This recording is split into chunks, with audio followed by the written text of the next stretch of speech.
E aí, galera, beleza? A gente vai começar aí mais uma aula de física bacana, tranquilo? Essa aula eu vou dividir ela em dois momentos. Eu vou fazer a introdução utilizando aqui o quadro. Quando a gente for falar aí da dispersão da luz e alguns efeitos da refração, aí eu vou compartilhar o material aí na tela para a gente fazer o acompanhamento aí pelo próprio material, tá bom? Pelo nosso livro, ok? Vou tentar iniciar aqui pelo quadro para a gente entender o princípio da reflexão total e o comportamento óptico do prisma, do raio de luz num prisma. Tranquilo? Então, vamos entender aqui, pessoal, a priori, dando início, falar da reflexão. Da reflexão, lembrar das duas leis, tá bom?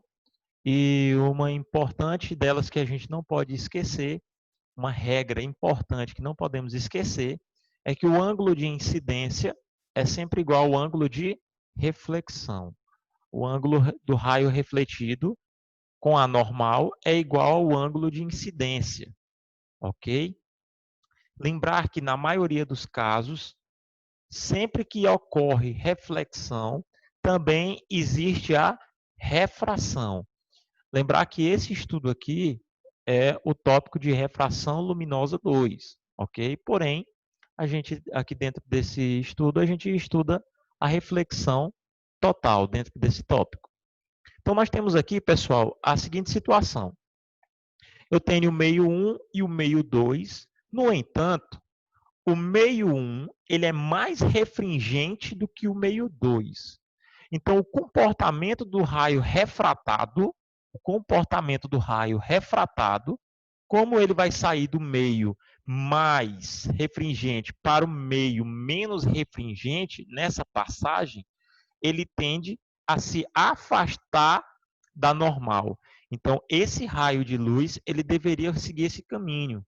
Como o meio 1 é mais refringente, ó, coloquei aqui, ó, a observação, o índice de refração do meio 1 é maior que o índice de refração do meio 2. É o que está escrito aqui. N1 é maior que N2. Ok?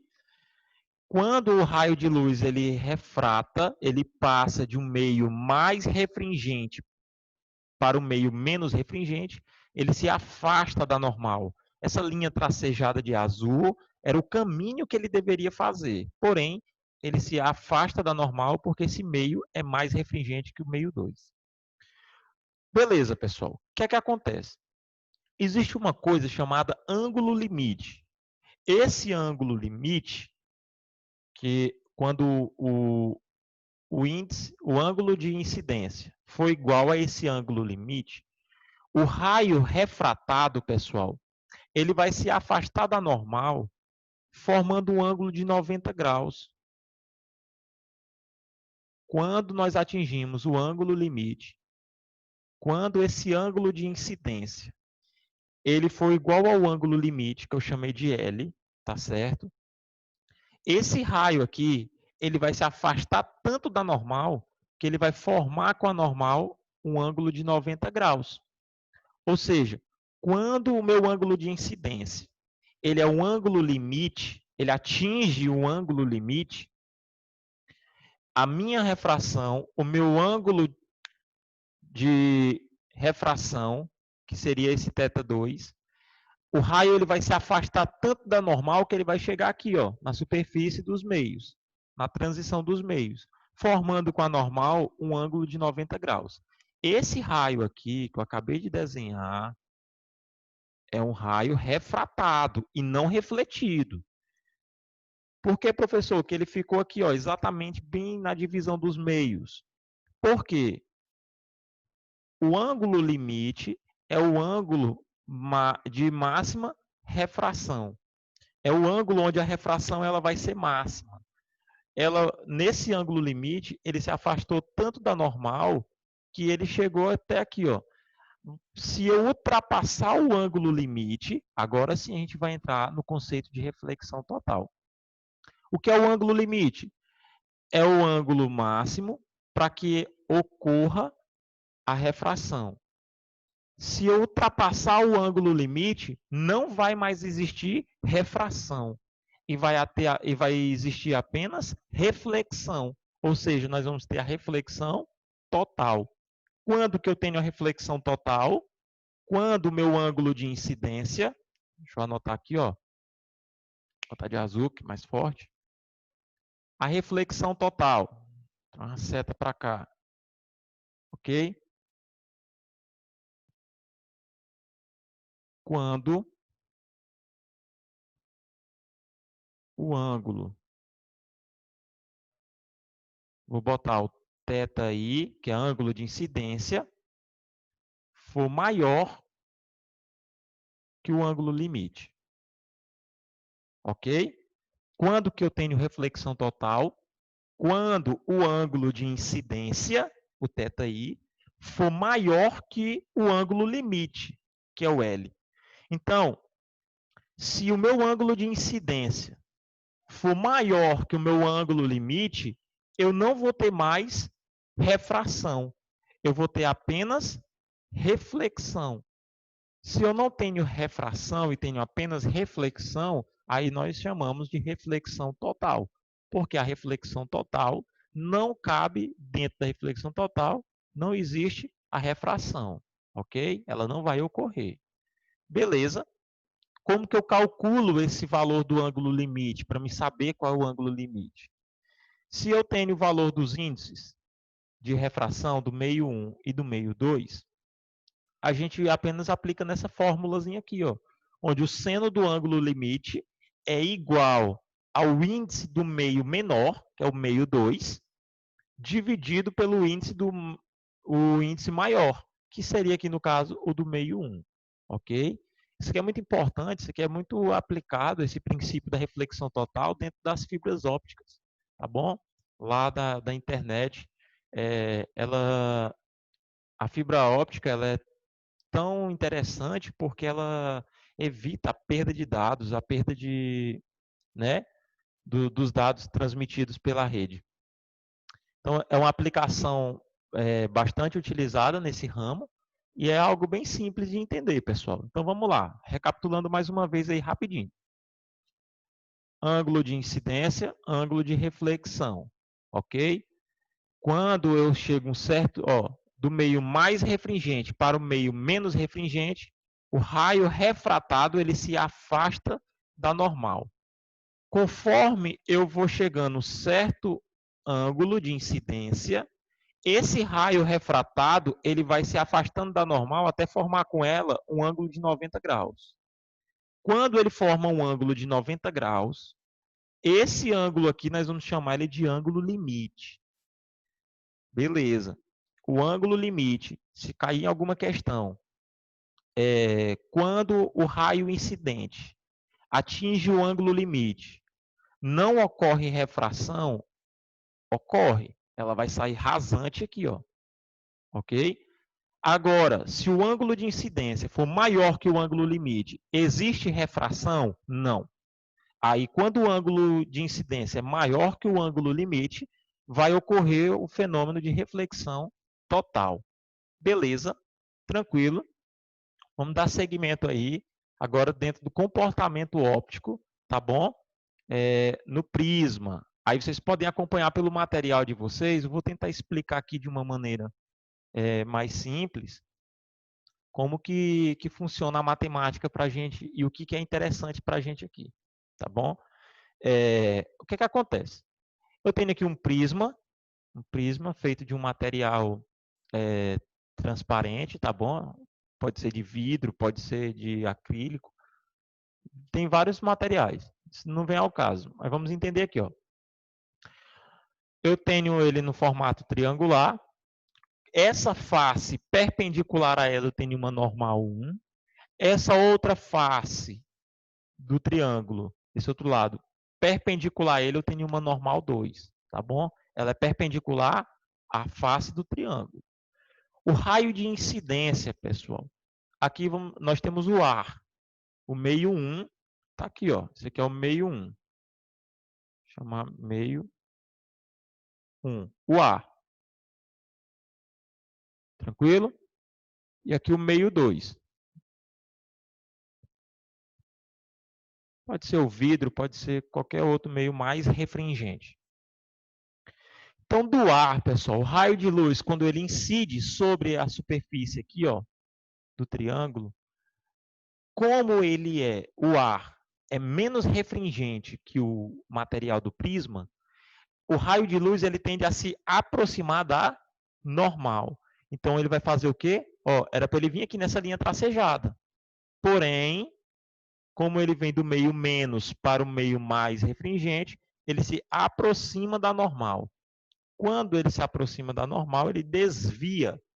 Observa que ocorreu aqui um desvio, ó, que nós chamamos de θ1, um triângulozinho. Pode ir acompanhando aí pelo livro de vocês. Esse θ1 é o desvio do raio que foi do raio incidente, ok? Ele refrata com um certo desvio. Pessoal, quando ele chega aqui nessa outra parte do prisma, quando o raio ele vem, desvia e chega até essa parte aqui, ele vai sofrer um novo desvio, porque ele vai sair do meio 2 de volta para o meio 1.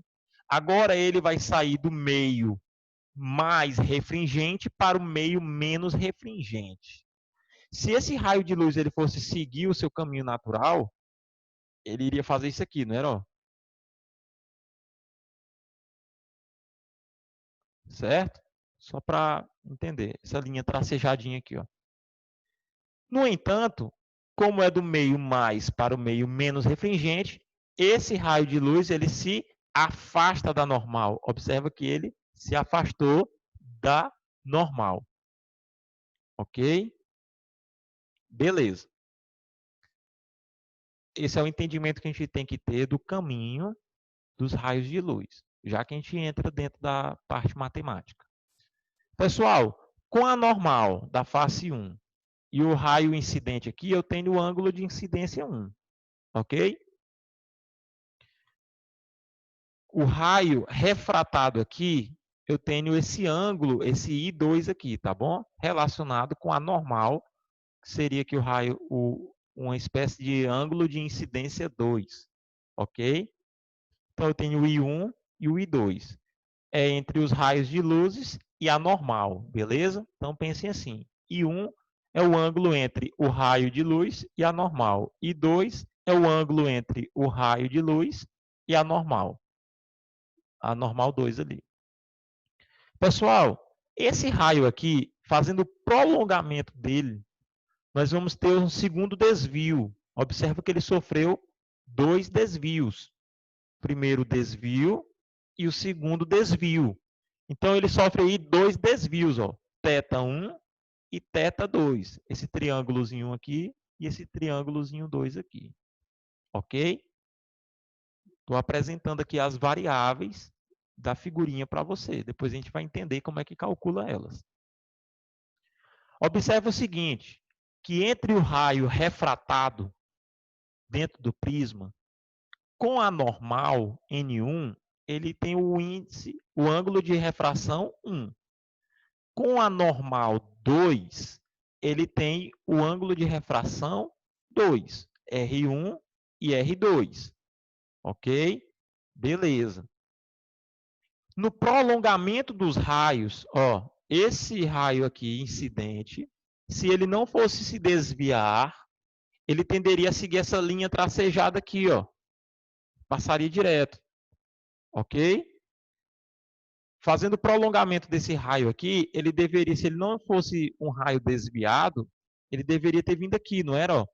Ele ia vir aqui para sair aqui. Na interseção aqui, ó, desses raios aqui, nós temos esse desvio. Esse θ aqui, esse ângulo aqui, pessoal, é o desvio total. Então, eu tenho o desvio 1, desvio 2 e o desvio total. Esse triângulozinho aqui, ó, pela propriedade lá dos ângulos internos de um triângulo, esse ângulo externo aqui é a soma desses outros dois aqui, ó. Então, esse θ aqui, o θ, é igual ao θ1 mais θ2, ok?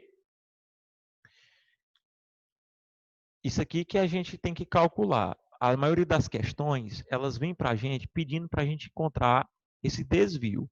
Mas, professor, quem é o valor de θ1 e quem é o valor de θ2? Aí é a hora que a gente vai ter que mexer na fórmula para descobrir, tá bom? Quem é o θ1 e quem é o θ2. Pessoal, essa reta tracejada com a normal aqui, ó, o raio, se ele viesse reto, isso aqui não seria ângulos opostos pelo vértice? Então, I1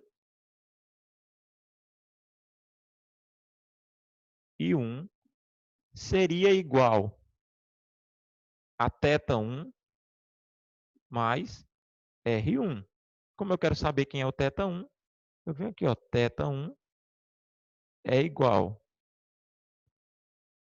a I1 menos, ó, passo esse cara para lá, menos R1. Guardo essa fórmula aqui, ok? Quem é o θ2, ó? Olhando para o outro lado aqui, ó, ângulos opostos pelo vértice. Então, I2 é igual a θ2 mais R2. Como eu quero saber quem é θ2,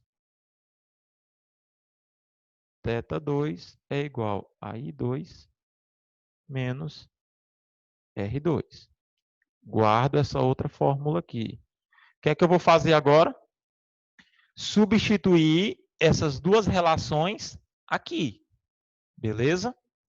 Tranquilo? Agora vamos substituir aqui, ó.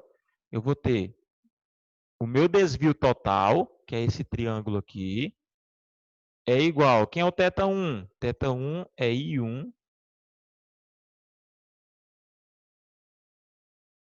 I1 menos R1 mais da fórmula, tá certo? I2 menos R2. Tranquilo até aqui? Beleza. A gente só foi fazendo análise aqui, ó, de ângulos, tá bom? Associação de retas. E agora vamos entender, pessoal. Olha uma coisa interessante aqui, ó, que a gente vai fazer aqui na manipulação matemática agora. Eu tenho esses ângulos aqui, ó, θ e o ângulo A aqui. Bem que também é θ, ó. Por quê? Oposto pelo vértice. A mais θ, só colocando aqui, ó, A mais o ângulo θ tem que ser igual a 180 graus. Beleza? Ó, nós encontramos aqui, ó, o valor do desvio total é o ângulo de incidência 1 menos R1 mais I2 menos R2. Vamos tentar encontrar uma associação para a gente condensar mais essa fórmula aqui, tá bem? Para chegar no rosto da fórmula que está aí no material de vocês. Fazer aqui o passo a passo. Beleza? Se A mais θ é igual a 180, nós temos aqui, ó, que θ mais, ó, soma dos ângulos internos de um triângulo formam 180 graus. Então, eu tenho aqui que R1 mais R2 mais θ é igual a 180 graus. Beleza? Tranquilo. Então, bora entender aqui uma coisinha aqui, ó. Se eu pego aqui, ó, se eu passo o θ para o outro lado aqui, ó, A igual a 180 menos θ. Pronto. Eu sei quem é A. Se eu passo esse θ para o outro lado aqui, ó, eu vou ter que R1 mais R2 é igual, ó, esse 180 menos θ não é igual a A. Se eu passo o θ para lá, ó, ele vai negativo. Eu sei que R1 mais R2 é igual a A. Beleza? Tranquilo? Agora vamos tentar reajustar aquela fórmula ali para a gente chegar numa maneira mais condensada. Colocando os termos ali, os termos semelhantes, nós vamos ter o seguinte. Vou trazer ela para cá. Ó.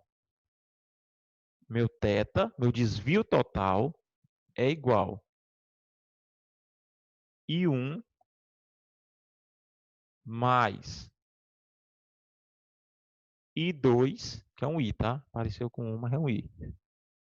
Menos, tá certo? Ou eu posso colocar assim, ó, mais, perdão, menos, e colocar assim, ó, R1 mais R2. Se eu fizer esse jogo de sinal, os dois não vão ficar negativos? Então, eu apenas fiz uma manipulação matemática aqui para deixar esse termo aqui com essa cara, ó, com esse formato. Isso aqui é apenas uma manipulação matemática, tá certo? Se eu coloquei esse menos aqui e deixei os dois positivos, fiz um jogo de sinal aqui, ó, nesse termo, tá certo? Porque aqui não é menos R1 menos R2, coloquei esse menos em evidência aqui, ó, porque o sinal é em comum aos dois. Então, eu coloquei o sinal em evidência e somei eles dois. R1 mais R2 é quem? É o A. Então, a fórmula que tem no livro de vocês do desvio total é I1 mais I2 menos A. É daqui que vem essa fórmula. Geralmente, ele vai te dar essas variáveis aqui para você encontrar, tá bom? É mais ou menos assim que a gente chega nessa situação. Existe uma outra condição, que é quando o I1 é igual ao I2. Aí ele vai ter uma simetria em toda essa figura. Então, pessoal, quando o I1... Tá aqui, ó. Quando I1 for igual ao I2, tranquilo? O ângulo de incidência 1 igual ao ângulo de incidência 2, essa fórmula aqui é a mesminha. Se eu somar x mais x, né, 2x, I1 mais I1, 2I1. Então, a gente só coloca assim, ó. E ele usa outra sigla, ele usa um sigma no lugar do θ. Que é a mesma coisa. O desvio total ou o sigma é igual a 2 vezes o I menos o A. Mais ou menos isso. Ok? Essa fórmula é a mesma dessa. Não tem diferença dessa fórmula para essa fórmula. Beleza? A questão é que quando I1 é igual a I2, a gente só multiplica 2 vezes o valor de um deles. Tranquilo? Beleza? Agora eu vou fazer o seguinte, a gente vai dar sequência na nossa aula, eu vou compartilhar a tela com vocês aí, e a gente vai dando sequência no assunto, beleza? O tio vai tentar aqui da melhor forma possível transmitir. Aparentemente parece ser complexo, mas não é tão complexo, pessoal. É simples. Muito simples. Beleza?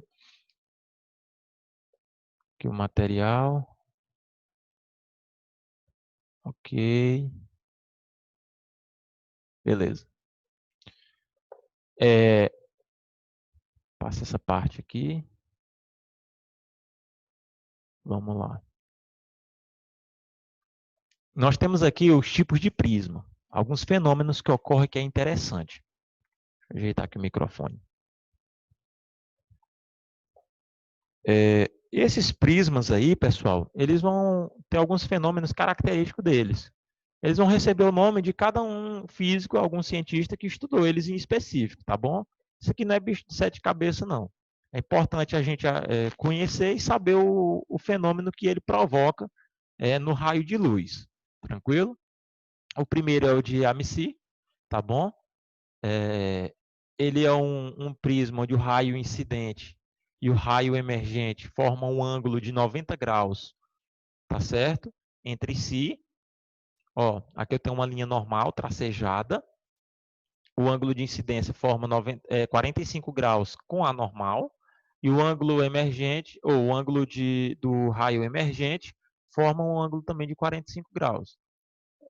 É como se ele desviasse ele verticalmente para baixo, entendeu? Esse é o fenômeno que ocorre no prisma de Amici. Ele desvia o raio de luz com um ângulo de 90 graus. Com a normal é que ele faz 45 graus, mas o desvio que ele provoca no raio de luz é de 90 graus. Ok? Beleza? O prisma de Porro nome, parece um xingamento, não, o nome desse cara. Mas é assim mesmo. Ele é bem semelhante, é como se tivesse dois prismas de Amici, uma parte do triângulo, ó, como se ela tivesse dividido bem aqui ao meio, ó, acompanha a seta do mouse aí, ó. Aí ele pegou um outro prisma, inverteu ele e colocou aqui embaixo, como se fosse a junção de dois prismas de Amici. Se o prisma de Amici ele invertia 90 graus, ele fazia o desvio de 90 graus. Se você pegar e inverter 90 graus novamente, como está ocorrendo aqui, ele vai fazer o desvio de 180 graus. A luz é como se ela fizesse uma curva, uma volta, tá bem? Só que em linha reta, tá bem? É o princípio aí do prisma de Porro. O Ignazio Porro. Não estou xingando, viu? É o nome do cara mesmo. Prisma de Dove. Não é aquele desodorante não, tá? É o físico mesmo. William Henrique William Dove. Eu só conheço por Dove mesmo. Ele faz a inversão, é um prisma que é um tronco de pirâmide, tá certo? Um tronco de prisma, perdão, de pirâmide não, um tronco de prisma, que é diferente de pirâmide. A gente vê isso aí depois. Ele faz a inversão do raio de luz, ok? Conforme mostra a figura aqui, ó. Então, é saber que o prisma de Amici, ele faz um desvio de 90 graus do raio de luz. O de Porro faz um desvio de 180 graus. E o de Dove, ele inverte, ele faz a inversão do raio de luz. Observe que o R, aqui a imagem, ela do outro lado, ela é vista de ponta cabeça, porque ele inverte os raios de luzes. Ok, vamos aqui rapidamente falar da dispersão luminosa. Dispersão luminosa, que é o efeito de dispersão da luz branca. Esse efeito, pessoal, ele é provocado devido aos índices de refração de cada cor que a luz monocromática, é o vermelho, o verde, o azul. A luz branca, a luz do sol, é uma luz policromática, ela é a junção de várias outras luzes. Cada luz monocromática tem um índice de refração.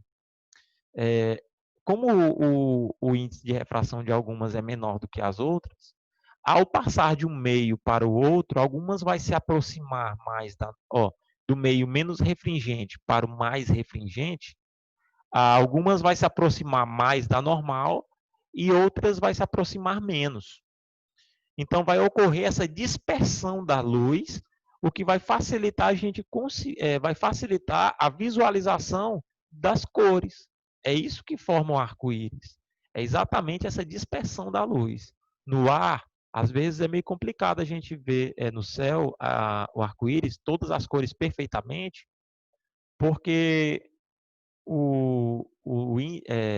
a água, em relação ao prisma aí do vidro, eles têm índices de refrações diferentes.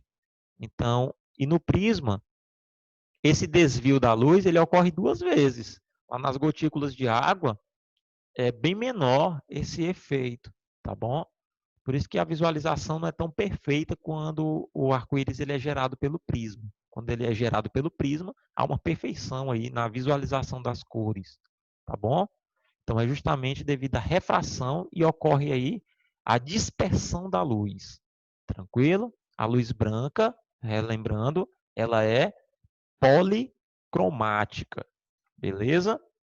Cada luz colorida ela é monocromática. Aqui são alguns efeitos da refração, que é a posição aparente. A atmosfera é um meio, apesar do vácuo e o ar atmosférico ter o índice de refração bem próximos, mas nós sabemos que não são iguais. O absoluto é o do vácuo. O que acontece? De certa forma, a luz ela vai ter um desvio aí. E aí a gente vai ver, a gente às vezes está olhando para uma estrela, pensando que ela está naquela posição, no entanto, ela encontra-se numa outra posição, que é a chamada posição real, e o que nós estamos vendo é apenas uma imagem. As miragens também são feitas devido a essa questão da refração da luz, associando as variações de temperatura que o ar sofre na superfície do solo. Por isso que quando você está olhando para o asfalto na estrada e ele está a uma temperatura elevada, uma certa temperatura elevada, a gente consegue ver como se fosse poças d'água. Aquilo ali é efeito da refração da luz, tá certo? Um exemplo também é o arco-íris, que ele utiliza aqui, que a gente acabou de comentar na dispersão da luz, ok? É bem simples. Polarização da luz é um fenômeno que ocorre com ondas transversais. A luz é um exemplo de onda transversal, ok? Nós temos aí as ondas longitudinais e as ondas transversais, beleza? Essa polarização, pessoal, o polarizador ele tende a fazer com que a luz transversal, a onda transversal, ela porque ela tem vários sentidos. A transversal, ela é radial, ela vai em várias direções. Quando ela passa por uma lente polarizada, um polarizador, ela vai começar a viajar em uma única direção. Ela não vai atingir vários pontos, ela vai chegar e atingir o único ponto em específico. Essa é a função do polarizador. É ele fazer com que essa onda dispersa em várias direções, ela siga um caminho atingindo pontos específicos a uma única direção. Tranquilo? A maioria dos óculos aí, das óticas, isso aqui é importante porque ela é uma lente polarizada. Ela não vai permitir com que a luz do sol ela chega agredindo os nossos olhos de uma maneira bruta. Ela vai direcionar essa luz a pontos específicos para que não venha prejudicar o nosso olho.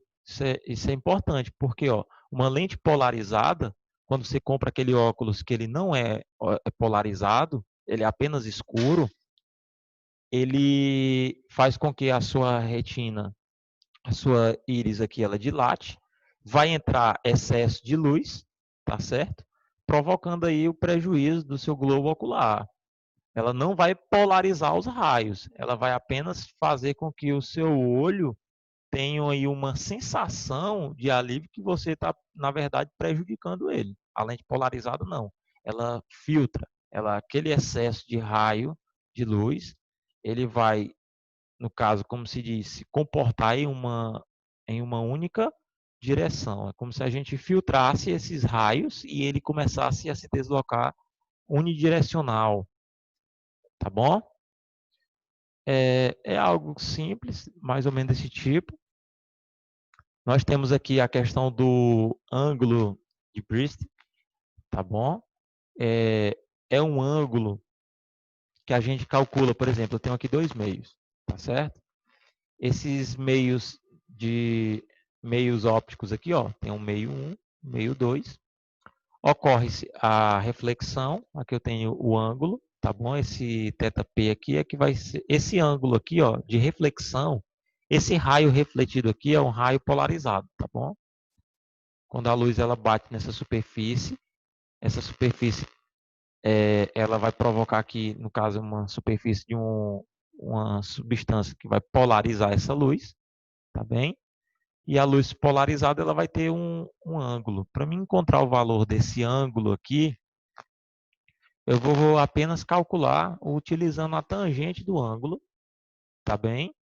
A tangente do ângulo ela é igual a razão do índice, olha só, do índice de maior, do maior N sobre o índice de menor N. Ou seja, o mais refringente sobre o índice do menos refringente.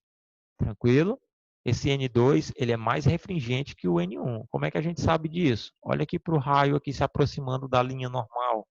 Ele deveria vir reto aqui, ó, porém ele se aproxima. Ok? Essa é uma formulazinha simples, é importante saber para a gente poder resolver as questões.